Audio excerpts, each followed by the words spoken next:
for Island. Okay, we ready? All right, so this is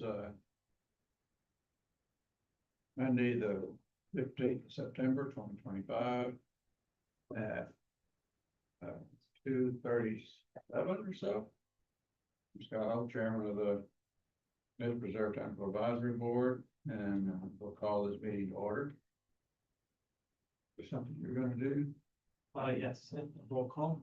So, if you hear your name, say present, James Durkitz, absent. Scott Holt, Here.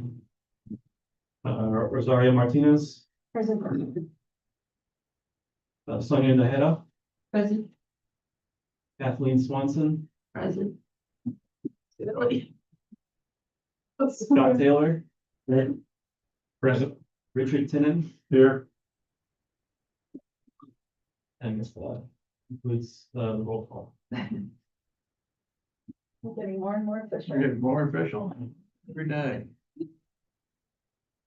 I guess this fancy building we're in, man. Right, have to do all official thing. All right.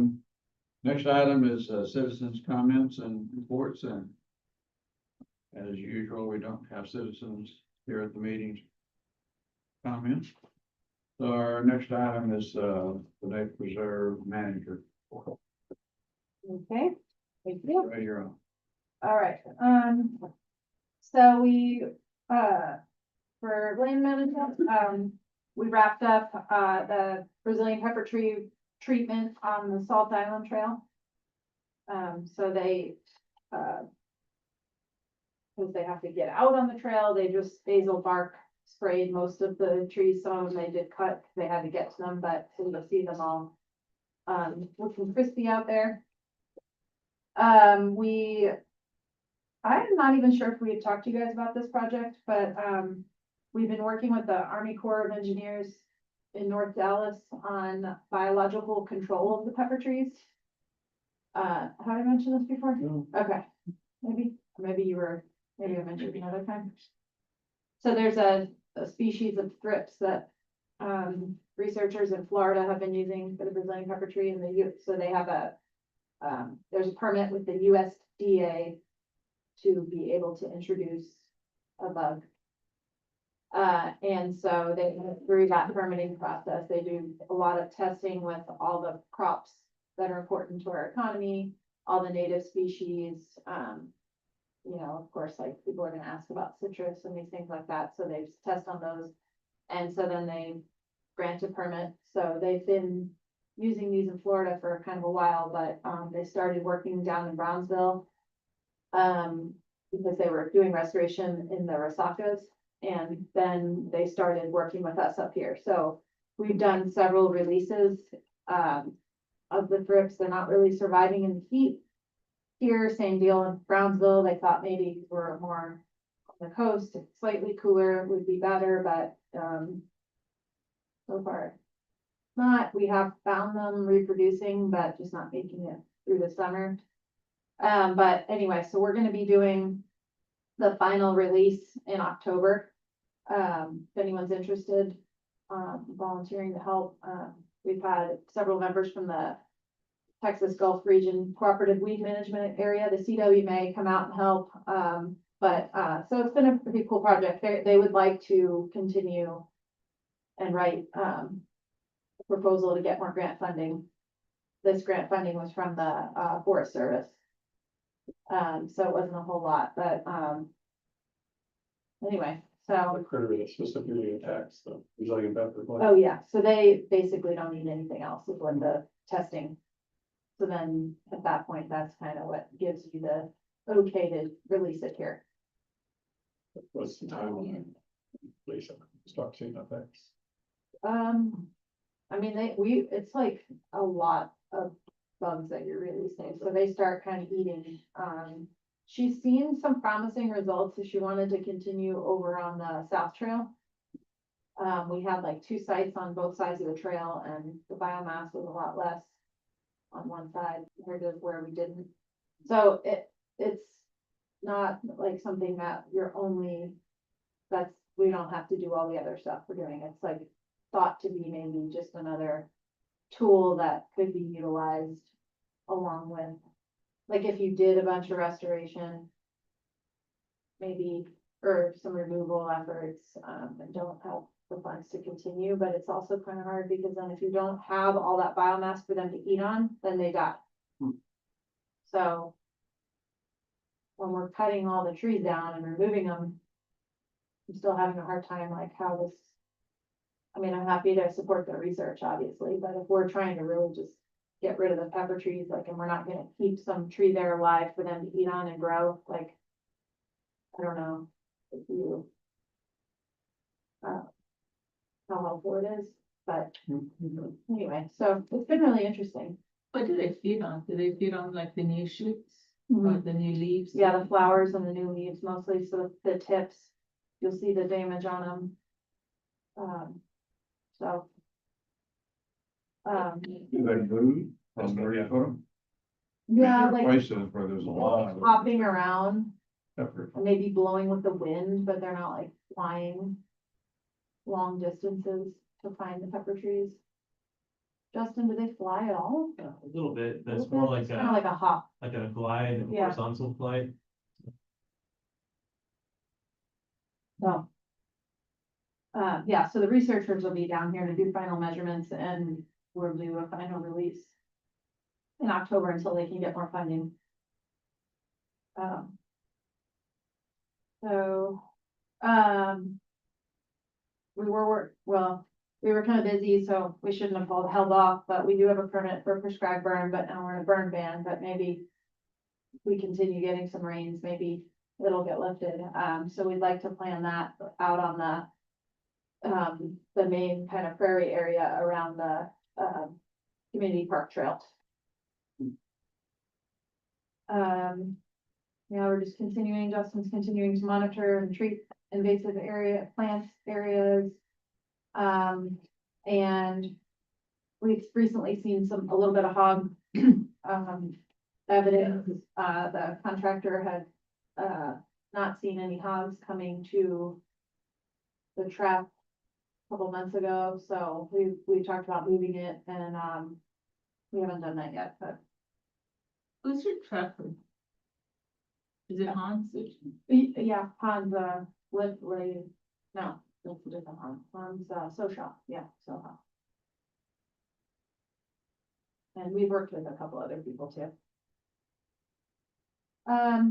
Okay, so, just a couple days ago, we found out from the Arbor Day that we were gonna get trees to give away again. So normally we learn about that in like June. So, we're hoping to do it at the National Night Out at the Roberts Point Park, since it's already planned and there'll be lots of people there and, it'll be different than what we've done in the past.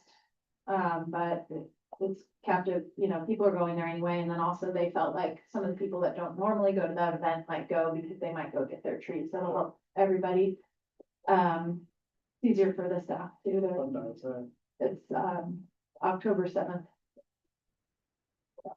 So we're gonna hopefully know by the end of this week when the trees will be delivered, hopefully before that day, and then they know that that's the day we want to get them out. So I think it's gonna happen. I just don't want to say for sure. Yeah, we put in requests for different species, so it was a pretty good list of trees, so I hope that works out.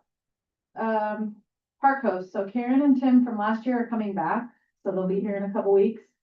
She's super excited. Everybody been asking about her.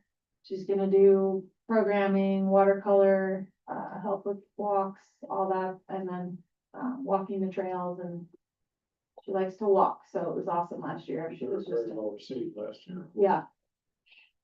So that's good. We're gonna start, this says October, the youth birding, but it's December. We're gonna start that again. We're gonna go December to May. With our, birding club. And Julie's looking to do some work with a couple of kids that are in 6th grade that were, in the birding club the last couple of years. And our regular programs are continuing. Nature walks have been really good. Carrie Little has been leading them. So, that's been good to have someone so knowledgeable, and he just pretty much scheduled to do them all until, unless something comes up for him, so that's been really good. We celebrated World Shorebirds Day with a nature walk with, Sam Wolf from Manomet and, Terry Little. There was just a couple people that came, but, they had a really nice, time. Oh yeah, so Justin and I went last month, and then we're going again on Thursday, the Padre Island Farmers Market, to talk about pepper trees. It was really good. We talked to more people at that farmers market than we did in the Port Aransas one. I don't know if it was where we were, or that people over there just don't know that much about pepper trees. Like, the people over here, probably a lot of them had heard it. So, it was good. So we're gonna do that again. Do you have a booth? Or, Mhm. and so just people coming in? Yeah, we counted 40 people we talked to, which definitely did not talk to that many at the Port Aransas one. Hopefully this time will be different, but, and like I said, it wasn't, half the people who came over to me in 4 days was like, how's it going? And, oh yeah, I hate pepper trees, and they keep walking. Yeah. Those people, like they came up to us legitimately wondering what we were talking about, so it was good. Cause the CWMA's area expanded recently to include Padre Island. It hadn't been a part of the our boundary before. Does it include Flower Bluff? No, it's just the barrier island. Just the very, And then I'm gonna be going to the Rio Grande Valley Birding Festival again with the Tourism Bureau to have a booth on Port Aransas birding and the Whooping Crane Festival. So we're gonna do that in November.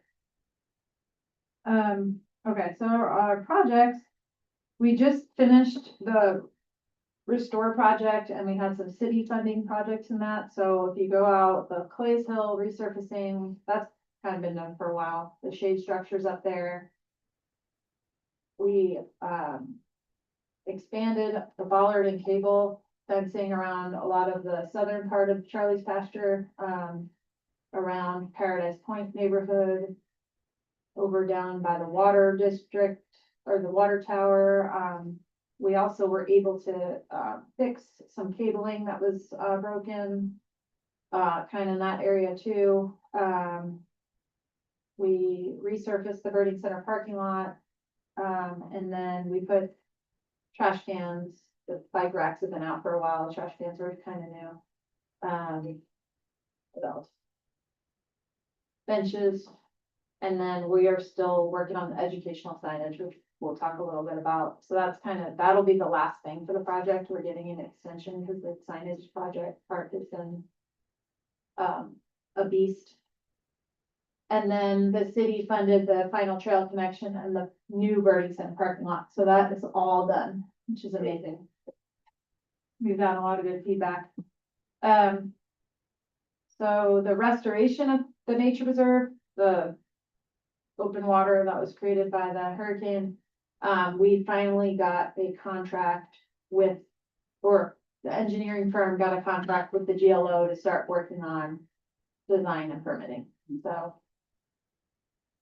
we've been waiting like a really long time for that. Right, so that just happened early this month. So I haven't gotten the notice to proceed yet. And then the city is also moving along on another Kepler project to put rock or something along the bulkhead to stabilize the bulkhead because there was some scouring issues. So that's also finally moving along. They're going to be the city is working with ECCM and Urban on that. Is that to actually begin the work or them just? No, design and permit. Yeah. And I actually talked with Cameron today, Harry, he's with HDR, he's working with the GLO on finally doing the rock revetment repairs, because there's still 3 more openings in the rock. Yeah. And they are I'm meeting with them next week to go over what their design is looking like. They're gonna start submitting information to the Army Corps for a permit, and so that's kind of also starting. They were hopeful that they would get a nationwide permit in 6 months. Was that? Yeah, yeah. Nope. Yep. Yeah, I was like, okay. because they're getting renewed in March. If you don't have one already, then you'll have to wait till the new. Oh, okay, well. hmm. Anyway, I'm not gonna hold my breath for 6 months, but. They're moving along on it. And so, oh, Paradise Pond, we put in a new asphalt Well, it looks great. driveway, Looks great, I drove by the other day. so, they still have to do, I didn't even go by there at all today, actually. But as of, Friday, when last time I drove by there, they had not started on the ribbon curb. So there'll be a concrete ribbon curb to protect the edges, Okay, and then they have to line the spots and stuff. So, and then we budgeted. I guess that's coming up, but for the fencing portion will be the next year, so we're able to get at least the asphalt done. The AEP pole. What I wanted to move is just that. Sounds like it would be like forever. So we just decided we needed to spend our funds to get the holes and the asphalt smooth and stuff, so. Okay, so then we'll be starting up the boating access grant. So we were approved by Parks and Wildlife, and we got news that the federal partner approved our project. So, to design that. So that'll be future meeting conversation. And then we also, got a recreational. Is that for the? Side Oh, yeah. down? The kayaking. The- Down by the Water water tower, yeah. Yeah, 75% Parks and Wildlife paid, that's really awesome, and, then they'll likely then fund the next phase of the construction, so. We also submitted a recreational trails grant and got that, so. I might have mentioned this at the last one meeting, but, AEP gave us funding to repair the walkway around the community park because when they were driving all the trucks around Harvey, it cracked all the sidewalk. So that's being used as our match. And then we're adding a Court Street, a little trail to our Paradise Pond Trail connection. And then repairing a bunch of the community park trail that was damaged from fire trucks and widening it. So, we have some other repairs that I think I'm gonna try and squeeze in there too, so. That's cool, really great, because the city didn't actually have to pay for any of that. And then the property behind the family center, we're gonna be with CBDP funding, coming up with kind of a master plan for that. And the idea is to include some of it as to improve stormwater issues over there. So there's that canal behind there, having maybe water come through some wetlands to clean them up and then attenuate. And kind of reduce the amount of storm when it's raining really hard, storm water in the area, and use part of it, those wetlands and things as another birding spot. Part of the property may be used for something else for the city, like the uplands on the other side, I think. Like maybe 25% of it is not gonna be a part of the park, but that'll probably just be carved out in the drawing. So there's a lot going on. We also budgeted for a small golf cart that will go down the boardwalks more easily without feeling scared, popping the tires on the, so, a very narrow golf cart just to get out quicker. Like sometimes the staff are just walking and, a lot of time it's hot. We put in some city funds for invasive removal with contractor. fence at the family center property and then a fence at, along the Paradise Pond driveway. So, that was, Like separate the road from lawns. yeah, or at least partly, I don't know, we're kind of back and forth on that a little bit.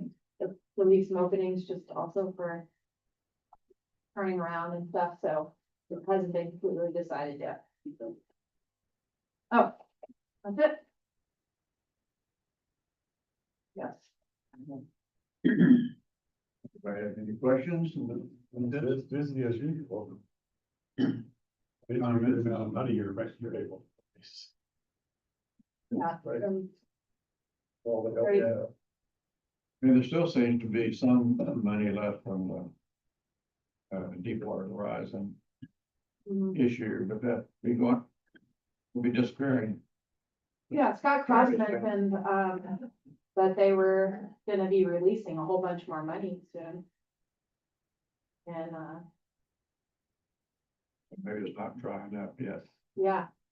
So, we would be interested in talking to someone about that as much of, I mean, it was a beast to get through the process with the restore money, so it was really hard to get to the point of getting approval and all that, but,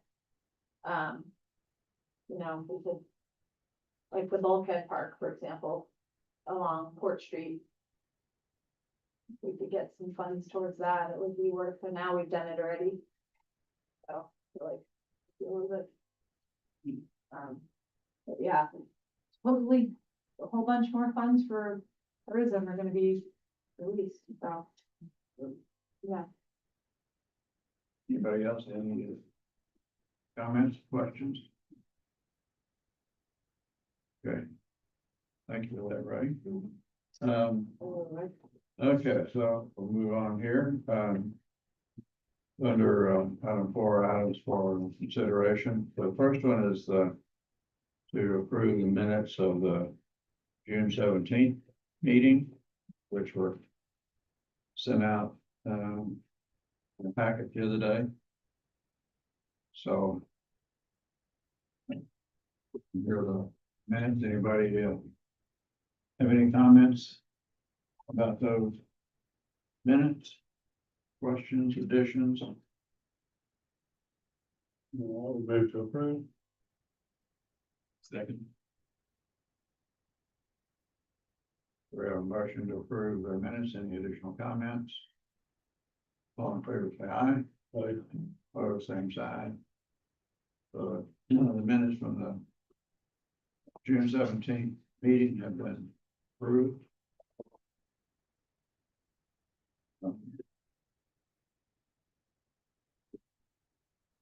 Okay, so the next one, we alluded to this when she was doing her report. I guess, Ray, you're gonna tell us about draft educational signage for the store project. yeah, so, the project, the restore project, the construction was actually under budget, which was crazy. And, so we had a lot more money for signage than, we had previously planned for. And, also included, I think we're gonna be able to hire a contractor to install them. So as you can see here, there's like 60 signs, so I'm happy that maybe we can get some help, doing that. But a few years ago, we had a small amount of money from CBDP, so we were able to get a bunch of signs designed. And then we printed them on, vinyl, and anything that's in the sun is faded. And so, so some of these signs we're gonna be reprinting with, but then in the meantime, the city has a new logo, and all that, so, the design was similar to this aesthetic. The city also rebranded with color scheme and all that, so she's kind of slightly changed, the design to include the color palette, with the package that they gave us, and then, but that's only like a few of these signs. Maybe the top 8 And then, we've added,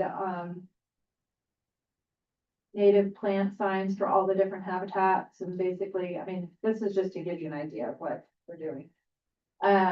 Invasive species, there was some ground nesting bird signs out on Salt Island Trail, before Harvey. We're trying to, design something like that, and then some other educational ones like animal tracking, caterpillars, and things about hydrology at each site. And so, I just included, like, this is not even a final, but kind of what the layout would look for the native plants. So some information on why native plants are important, but then also for each habitat and plants that, ID for those. So this is kind of, all the signs will kind of have this look, and then Justin and I worked on gathering photos. We might still need some photos and, working on the text for all the signs. Really hard because then you have to also know exactly how you're gonna mount each of these. So we're gonna go back through all the sites again, like Justin is even making a Google map of where all the signs would go, and then so that we can kind of visualize like how they would be mounted, but a lot of them will just be on the ground, on an angle, so that, you know, people walking just along the trail, they're not all gonna be in one spot, but kind of that way there's something out at different lookout points at different sites or stops along the way. So then, we were deciding, we're thinking about, well, let me step back. The Tourism Bureau and the city are working on this wayfinding project. So there's gonna be all new signs around town, unified signs for, you know, beach this way, park this way, you know, all that stuff that's been kind of mishmash around town. And in that, they included new signs for all the parks for the entrance. And then one rules sign for the entryway of each sign, so, or each park. So we've included in here some more rules signs, because I know that they want us to remove the clutter of signs. However, everybody is always like, well, the sign's over there and I'm over here, and I'm like, so having them at, key points, you know, each entrance, which the wayfinding project didn't have enough for every entrance. And then we realized that we're losing some of our other signage that's out there, like some of the information that's on our welcome signs. For example, at Charlie's Pasture, there's information about the history. And, so that we needed to add that in. And then Justin's like, what about Leona Bell? Maybe we should have a sign about her. And then Paradise Pond, we created some signs for the fence about the history and all that's happened. So kind of creating a history sign for each place too. So that's what I sent. I didn't have this ready on Friday. Yeah. So I guess if you guys have any other ideas or have any questions, or if you would like to spend time helping review the signs, or anything like that, I would be happy to share that. But then also, especially for you guys who are here and a part of all of these things, to verify that you can take this home and look at it, that this information's correct, anything that we're missing, all that stuff. I kind of went on a deep dive of some of the history. So. Yeah, so I'm working with the museum to get some signs of, the bouillons for the signs.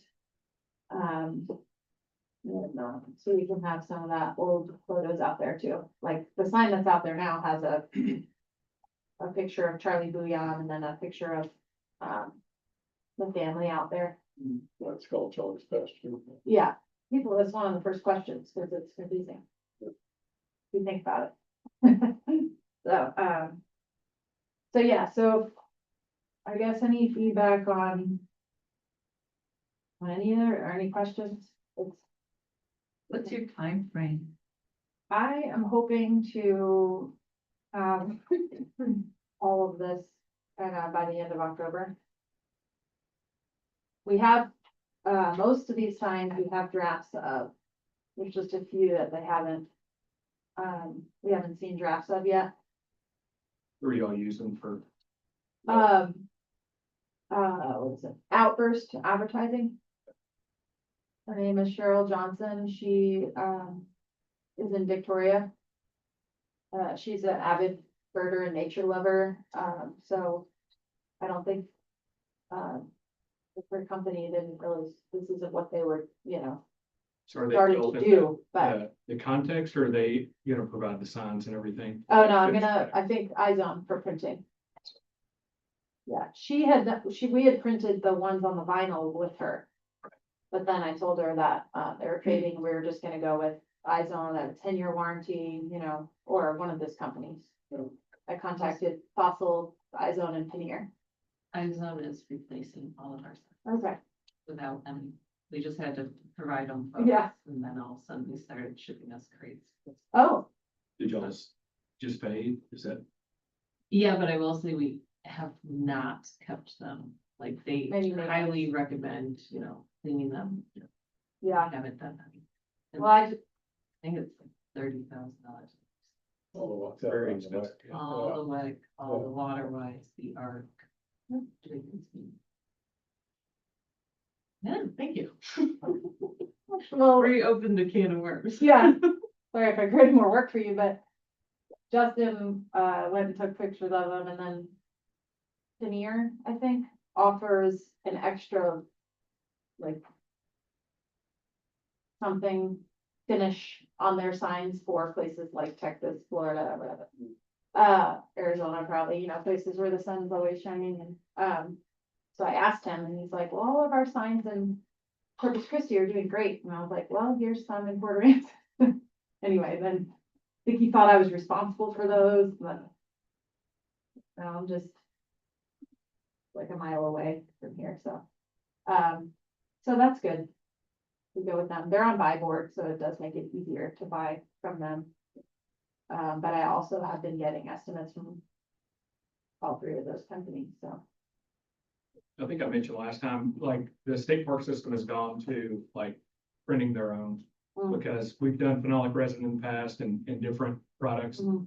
And just the cost, you can think of the system statewide, but the cost of that is expensive on the front end. Yeah. Warranty claims sometimes, I guess depending on the vendor, Mhm. hasn't always worked out well for us. And so Yeah. we print our own, and just laminate, and then Oh. we own the artwork. And so when, if it fades in a year. Yeah. Reprint, relaminate on a large format printer, large laminator, get a brand new one up. If something changes, Mm. Maps or logos, whatever it may be. Anyways, Yeah, something to think about. that was kind of a thought too with the vinyl sticker Yeah. type thing. It's cheaper, you can reprint it. Yeah. But we've come into money here. I'm sure. You have money to do it for the class. Yeah, this is probably gonna be $50,000 to print all these, Yeah. and for the hardware to mount it all. You have money to do it, that's the deal. So I don't know what's gonna happen in 10 years, but Somebody else's problem. I don't know. We'll see. Cost us $400,000 to reprint them all. Right. But, it's gonna be awesome. I think to have all this information out there for people, because we can't be out there all the time with them. So, but yeah, so if there's any information, about historical stuff,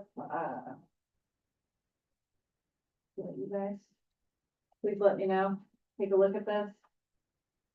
Yep, so you have, a draft of these or example of them at your office or? The signs? If somebody wanted to come and, Yeah, yeah, she's supposed to be this week sending me a couple more rounds of revisions of all the, of maybe 10 of these on here. Yeah, they're on my computer. Or I can put them on a drive and send them like a link. If you'd like to look at them or I have, well, No, just, if anybody really does wanna come and look at them, interact with you, so how's that, what's the mechanism? Drop by I guess or- whatever's, Sure. yeah, for you guys in town, you could come by the office. But if anyone else wanted to, if they're, wanna rather look at their office, then I can send. I could put them like in a digital. Like a link in the cloud somewhere or something. So if anybody wants to see them, then I'll just give you a call. Yeah. So, make an arrangement or whatever. Yeah, then maybe we can get back to any photos that we need. Okay, 'Cause- If you have a list of photos, Mhm, we have like a whole, okay, photos, I'm sure friends of all like Yeah. it too.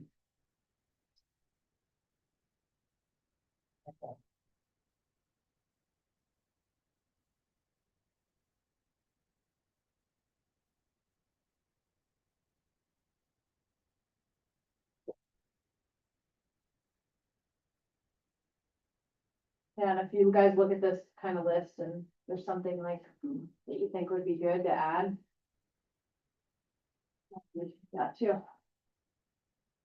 It'll just be mounted below the boardwalk out of, Charlie's Running too, to highlight some of the plants and animals out there. Yeah, so just some of them we have, then we're gonna go back out and make sure. Some of them will be mounted on railings. On different, boardwalks or shade structures, and then others will be just in the ground on an angle for you to, be able to read. And then like the rules ones will be more like. In the face.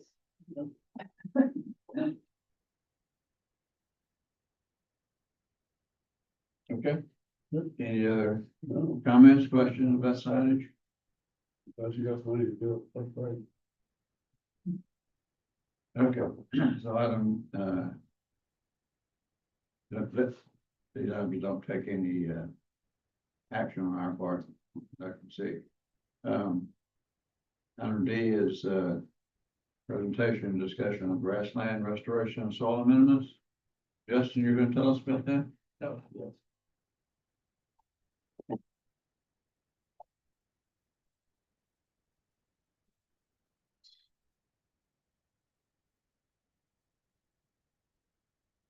Yeah, it's mostly just, push presentation or just, start a discussion about this so we can figure it out, 'cause I'm not really an expert on this stuff.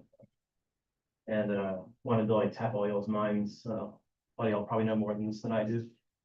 So, part of the master plan, is to work on amending soils that may have been altered or disturbed, try to restore them.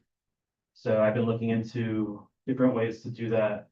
And two of the things that have come up are mycorrhizal fungi. Adding that to the soil, and then also biochar. So, does anyone know anything about that stuff? Like if I need to expand on. I have two things. I don't know much. I've worked, so. Same. I was telling you, right, we are working with a faculty member of the University of Houston who's doing, the WEC at MSI is a test site for amendments for dune restoration species. Okay. So she is doing amendments. I don't know what they look like. I can put you in contact with them. Where all the guinea grass was, No, or, that's okay. Jordan.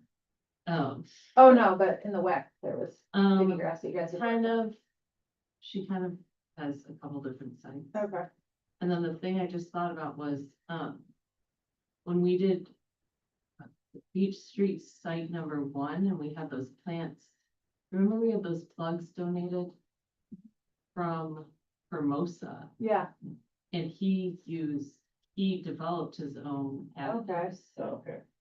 and, they were selling them. Oh, oh, It was some kind of side project for Formosa.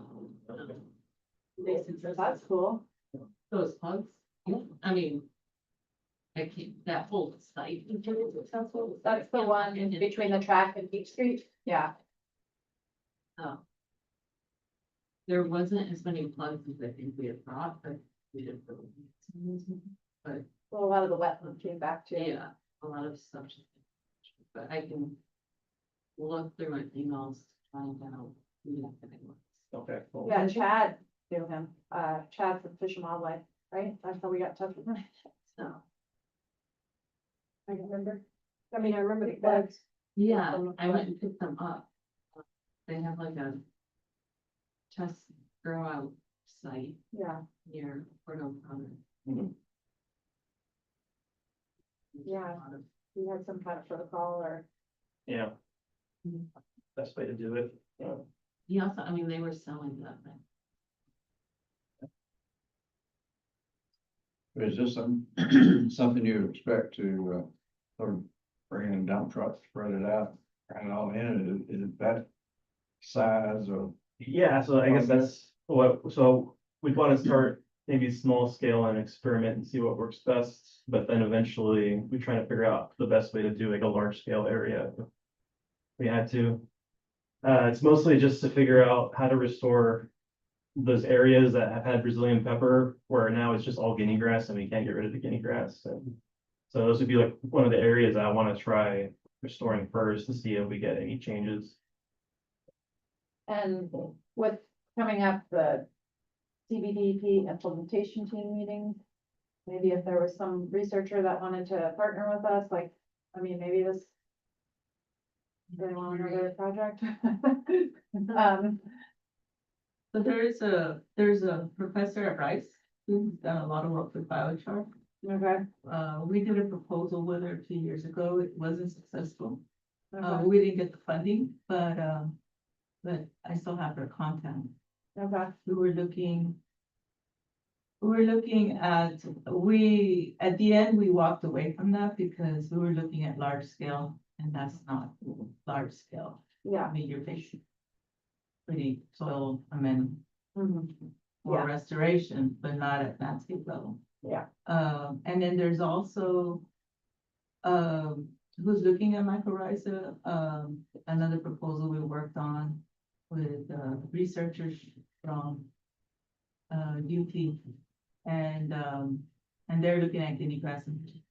I don't know if they're looking at sandy soil, but we partnered with them, down in the valley in Cameron County on private land and on our land. But that was a proposal they submitted. I have that proposal. It was not funded.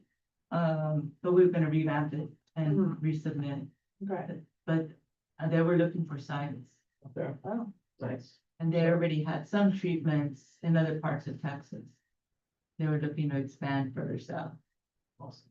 So are these amendments based on, some assessment of soil condition? So at the moment, that would say, okay, you know, this side is different than normal or different than the rest of it, and that's why you have guinea grass, or you don't have this, or, I mean, is there a soil survey or soil chemistry analysis that would tell you why you're doing these things and what you're targeting, or I would think so.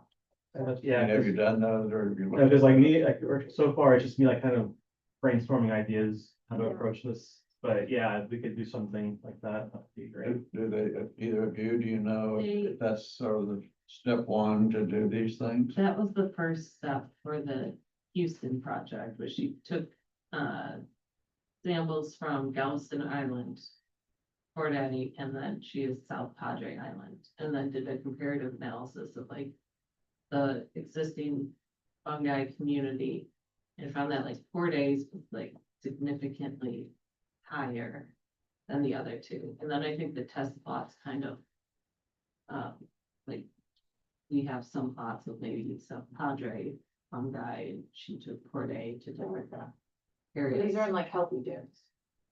No, they're restored. I mean, Oh. she took samples, I wanna say at Beach Street. In a restored area and then go back. I Okay. can't. 100% confirm. Yeah. That's cool. So she did do some kind of like initial fungi analysis of the sediments. And you would need like a basement.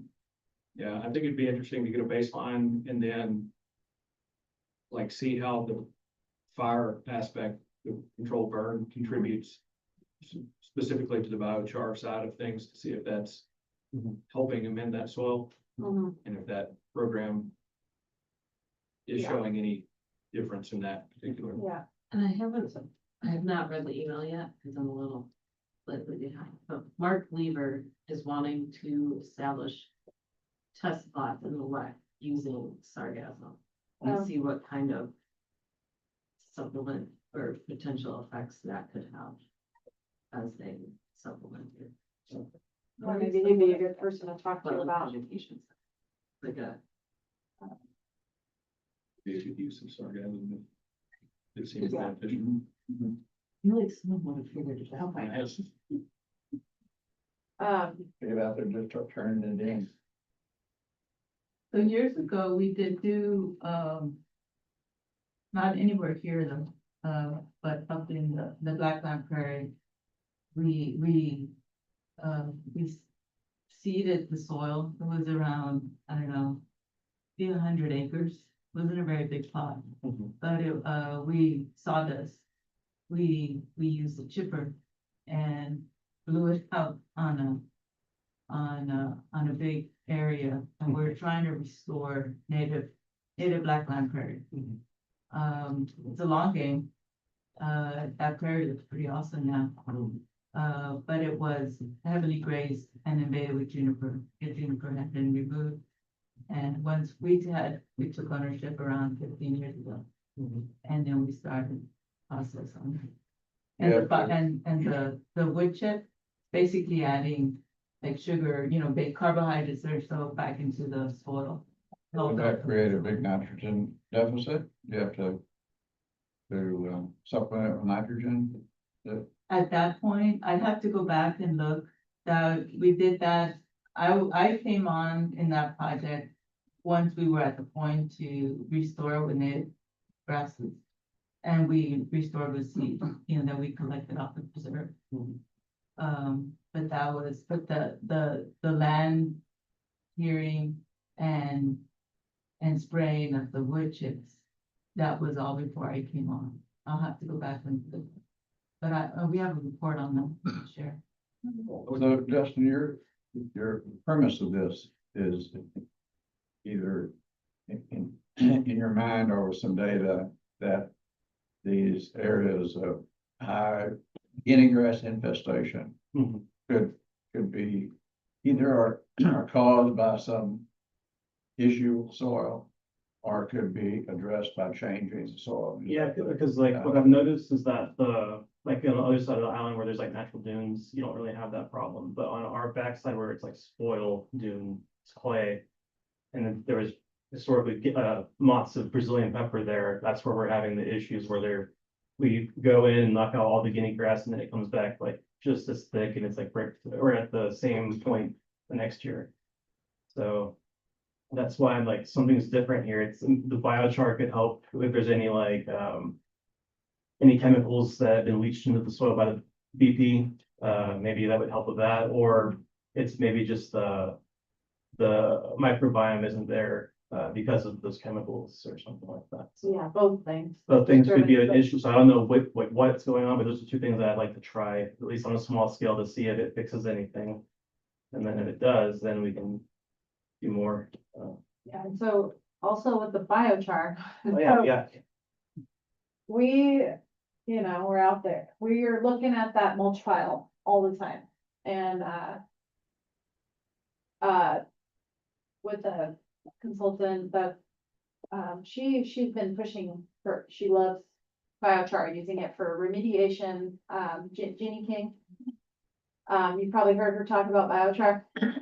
And, so we finally got some numbers on what it would cost for the city to have a unit out at the dump and to actually just create biochar, from our mulch pile every year. And it is like, it's like the cost of or less than what we are paying to have a mulcher take it, and then it is crazy because then, well, the mulcher sets up out there, mulches down this giant pile of palm fronds and trees and stuff. And then for like a month, 2 or 4 trucks are driving it to Robstown all day long. It's crazy. And putting it in a landfill. Put in the landfill. So we, for less money, I think, would be creating a resource.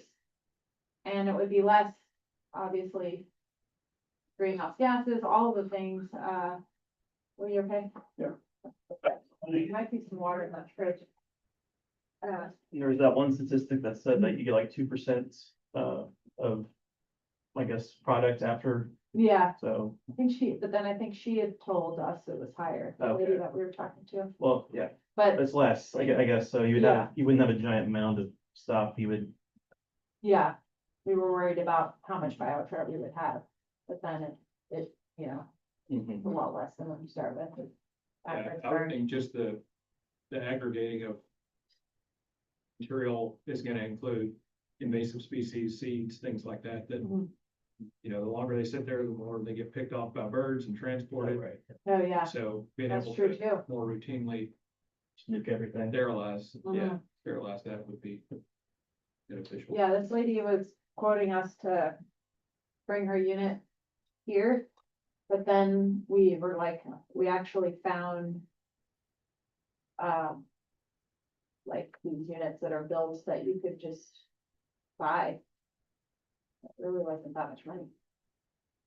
And, And what is that process? You're burning it? yeah, It's like very low Low oxygen oxygen. burn.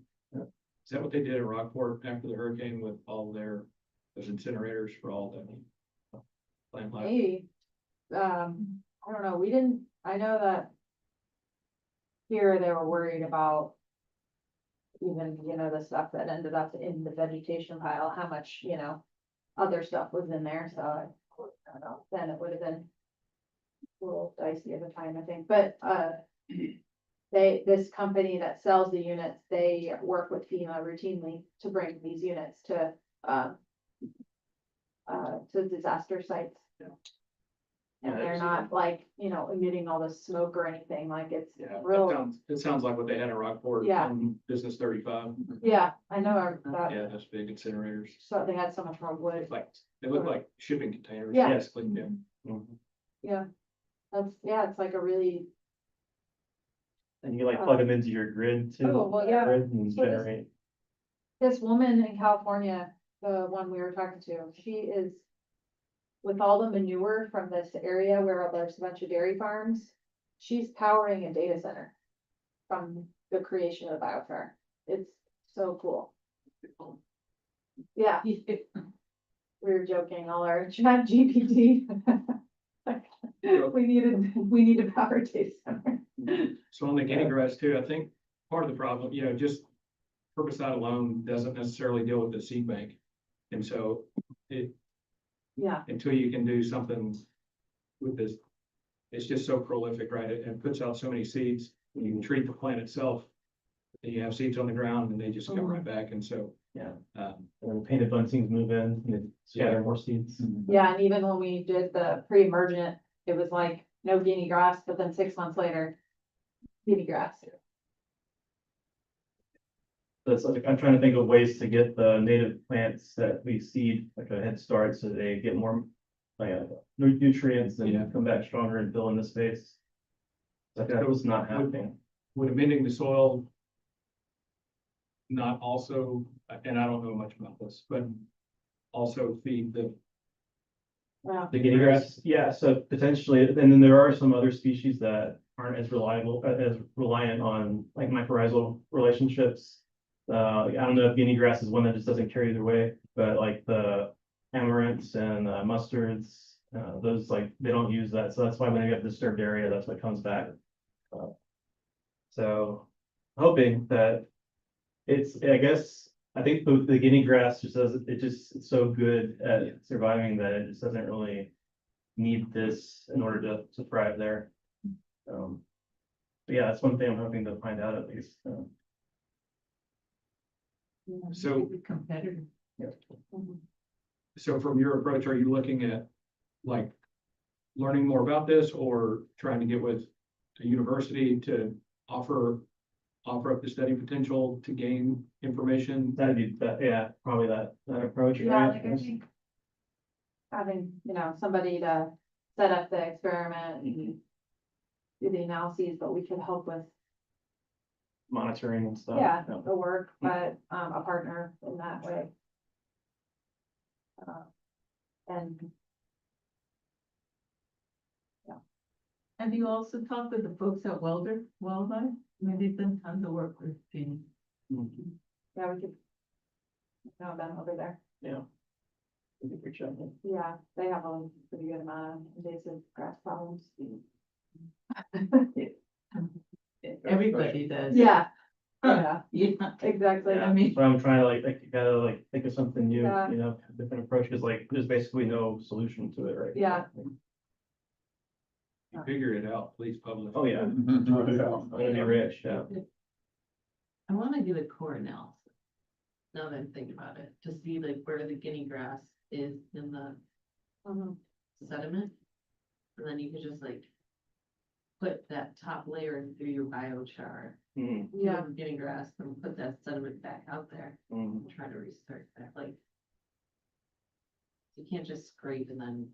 It's oh, yeah, we need to burn it all. just, Mhm. Yeah, then, And Well- sometimes the time of the burns affect grasses differently. well, Like, yeah, I know we've done summer burns when you would typically not do them. Mhm. And it was with the intention, this was in the hill country, but, to target certain species of grasses. Seeds. Yeah, yeah, sterilize the seed bank at a certain time of year versus cool season burns, which is more typical, yeah, so. yeah, the wildflower center in Boston has controlled guinea grass. Very successfully with their bird, okay, Where is that? the wildflower center Okay. in Austin. yeah, we were kind of told that. My burn understanding, and- King Ranch, the Bluestone just gets mad and you burn that like that. Yeah, we'd also talked about like if an area gets scraped for development and there's a lot of like good soil, Yeah. the native seed, maybe we could use that Yeah, for a larger area. which we talked about that, then I drive to Corpus, I'm like, the access road, they just, I mean, that was pristine, Yes. why do I think of these Did things they- like the day after? Wasn't that like right next to like a wall of Brazilian coverage? Well, it's a little bit down, yeah, but the grass They is looking, treat the, And there's no, I oak mean, trees Cinnamon there. Shore owns that property. So, you can tell them. But. Yeah, Could scrape that up and save it for you. I know, well, it's like that was a city project, all that has to be developed in the planning phase, yeah, because it takes money in planning. well, yeah, we would have had to, in the design, Mobilize when they have were ready. trucks Mhm. loading and going to restoration site, which I knew all of this was happening, I just, The Native Birds Association A lot of going Texas has done that. Yeah. Where they know, they've actually have picked up some pocket prairies that are gonna be developed. And they've moved the topsoil, to other sites. yeah. We'll have more opportunities. Just need to keep that in the forefront of my brain. Yeah.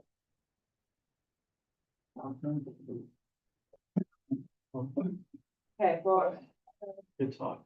yeah, all these contacts and papers, will be, reach out to you guys and remind you to send them. Yeah. No, cool. All right, I go. Yeah, so, Alright. Proceed. yeah, so let me know. we'll be expecting an update. Oh, Next time with all the guinea grass gone, right? Oh, yeah. Yeah. The native grass is all prospering. Yeah. Okay, our next item is, master plan revision. Yeah, we have been working on this, but, Remind me or us of the schedule for this. well. Okay. Yeah. I don't know what the schedule is. We were supposed to have already done this, so. I think we're okay. But the more Justin and I were digging into it, the more we wanted to kind of like. Rework things, and so we didn't have it. We were thinking maybe we would have more sections to. You know, for you all to review, but. We're not quite there yet. Stuff like this maybe would be put in, but not like a lot of detail, but just a little like. There's actions in the plan and some of them like research soil amendments, you know, so. We could maybe just more change it to, you know, start some kind of experiments or, you know, because that's kind of the direction that, for just a small example of what we would like to do. And then so much has been, so much of, like, basically that plan was finished right after Harvey, when, you know, the sites looked very different, so there's like so much even just on the visitor side to change and add. So. Anyway. No, we weren't ready. Also, I had a lot of computer problems the last like 2 weeks. My computer's been like perpetually updating and crashing. And, so maybe next, meeting, we could have some sections that maybe we need help with, or maybe some sections that we think are done, just to get, you know, your guys' feedback and any other revisions, that kind of thing, and maybe over the next year, just give you guys some sections to look at, and that way we can have it a revision done, or maybe it's better to just email and get feedback. I kind of think a lot of that, we did it that way the first time I was on the board. Like if anyone had time to help, I mean, Colleen started from square one, scratch, so it was a lot. But I just remember reading it for her throughout the process and giving her feedback. But it's not quite that much of an undertaking as it is to create it from nothing. So, I think there was a question last time that some folks didn't have a copy of the current master plan.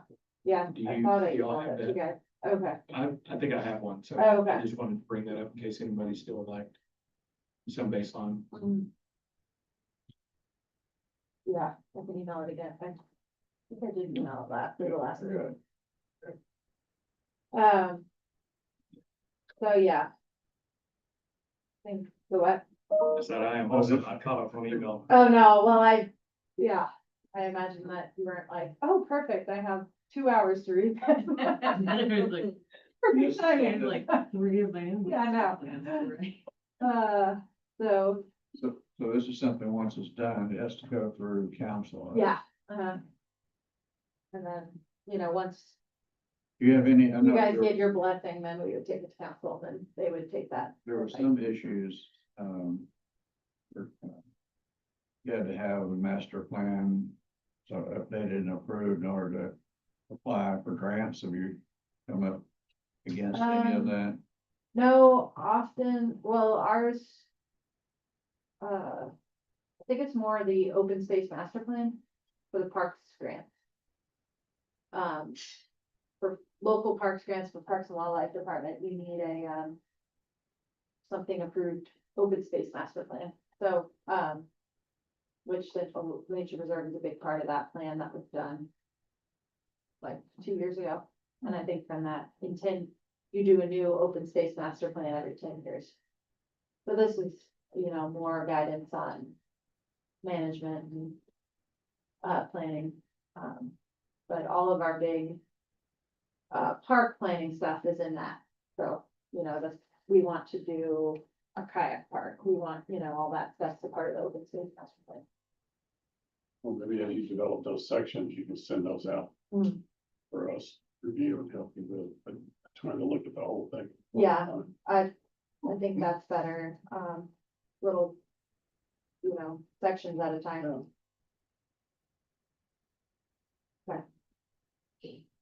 So, so yeah, so, Any other? So that's a work in progress, yes, that, yeah, we have done, we've revised a lot of it. This time we're ready to, I was like, I kind of want to change the order of some things and so. well, I had that feeling about the first one from the, until the day it was done. Yeah. Maybe we should, Yeah. this be better at it. It's like, yeah, you keep doing that forever. at some point. Yeah, and then like, some of the stuff was, Done. broke apart by site, where I feel like that should all just be in. We're doing this everywhere, like, so it doesn't have to be so site specific, just the site specific stuff is more like the amenities and what we have there, and that kind of information, I think, so. Well, Okay. So, You have a time frame. It's when you want to have the revision I done. don't know, I guess we can think about that, then we have a goal. Well, we'll think about. That and get back, maybe next time I can. our next item is to schedule the next meeting, so we will assume that at the next meeting will be, significant updates to the master plan at that point. Okay, any other comments? And, so, we're gonna see that. We had preliminary dates for our meetings. The next one we had scheduled for December 11th. Yep. Is that still workable? And this one had to, This one had to move because of all the budgeting meetings that are added in September, so. But I think we could have met, but then they were using this room for the auditors. So hopefully that won't happen again.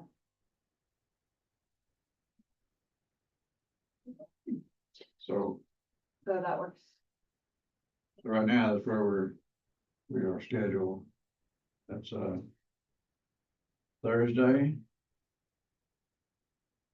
December 11th. Right here, yep. That's what I've got, yep, okay. So is that still, okay, leave on the calendar that way? Yeah. Okay.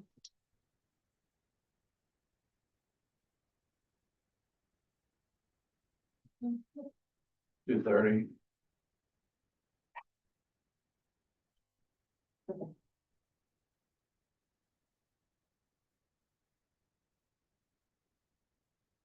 Two 30 PM, not 8.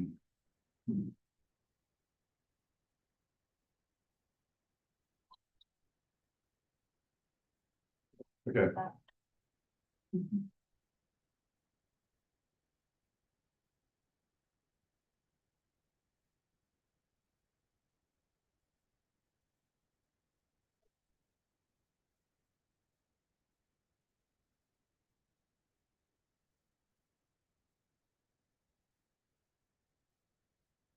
right.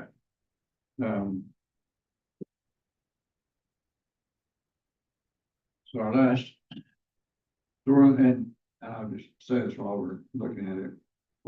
We were looking at the 5th of March and June the 11th. That's tentative dates for the next two meetings. That's what's in my notes here.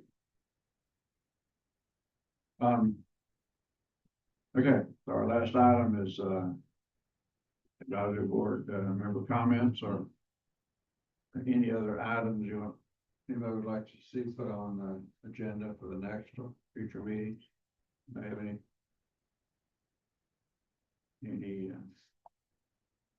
comments directed on sort of part of our business? We do need to vote on a chair and vice chair.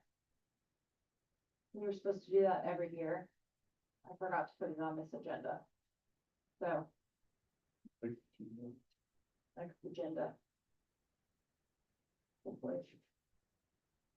Go through the tax bill.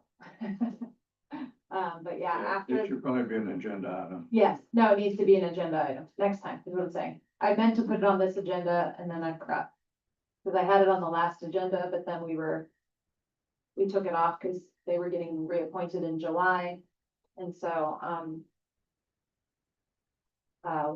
now that we're kind of completely in charge of this, we're trying to perfect it, so. I'm like, I forgot to put that on there, so, next time, that'll be one item for sure. From the master plan. I am happy to see the, scheduling item put on here, because that was never an item on the, agenda, and, like, well, when are we meeting again? Oh, yeah, we're gonna do them, Yeah, so that's good, trying to standardize. okay. Any comments from anybody? So the meeting is adjourned. Thank you all for coming.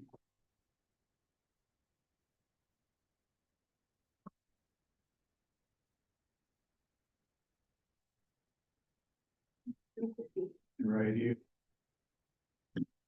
do you have something I need to sign? Yeah. Yes, I have it.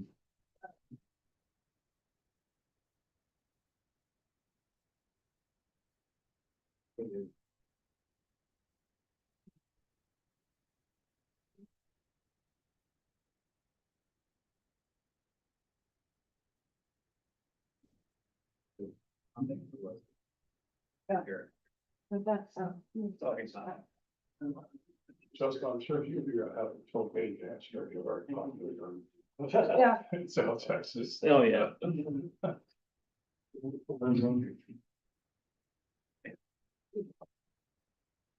Sold everything. yeah, so we were in, I presented this, the idea of the biochar to city council and I was like, oh, God, they're gonna all think I'm crazy, but everyone's like, that was great. Yeah. But hopefully, Just only the last day to missing. but even if we're not ready to use the biochar for city stuff, even residents could buy it, because Yeah. it holds moisture. See, you can put a biochar unit out here for free our own, Yes, and then the residents could buy it from the city. yeah, If you want and to. then, or if we need it for, restoration projects, we could use it, even, I mean, Public Works, they were, Yeah. Doug was like, yeah, I mean, even if we had our own unit, then we just have a